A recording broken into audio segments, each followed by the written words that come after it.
Радвам се, че заради хората в метрото най-накрая открихте и мен. Аз протестирам основно срещу панталона като идея.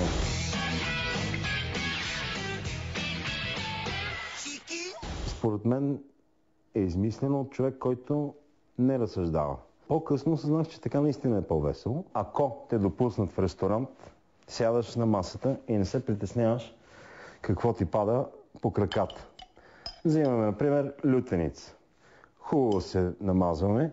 Ако бях с панталон, това щеше да ме стресира. Например, ако отида да си платя тока, те си ме гонят. Мога с едни боксърки да изкарам 3 месеца лятото, без да ги свалям. Един от основните проблеми на това да не носиш панталон, това са високите столчета. Единият вариант е да седнеш така и да стоиш така през цялото време, което е много неудобно. Другият вариант е, разбира се, да седнеш с гръб към хората, за да не ги смущаваш.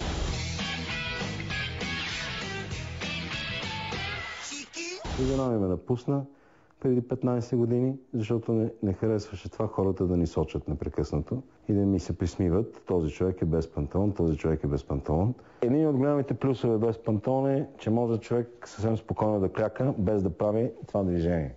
Това движение изключително напряга тази мускулатура и тази.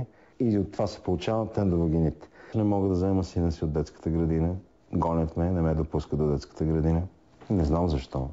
Идват полицаи и ме гонят. Питат го, това твоя баща ли е, него го е срам, не отговаря. И така всъщност аз не мога да се видя с сина ми. Обичам класическа музика. Големият плюс на това да ходим без панталон е, че краката са изключително свободни и можем да правим с тях каквито искаме неща, които иначе с панталон биха били по-трудни.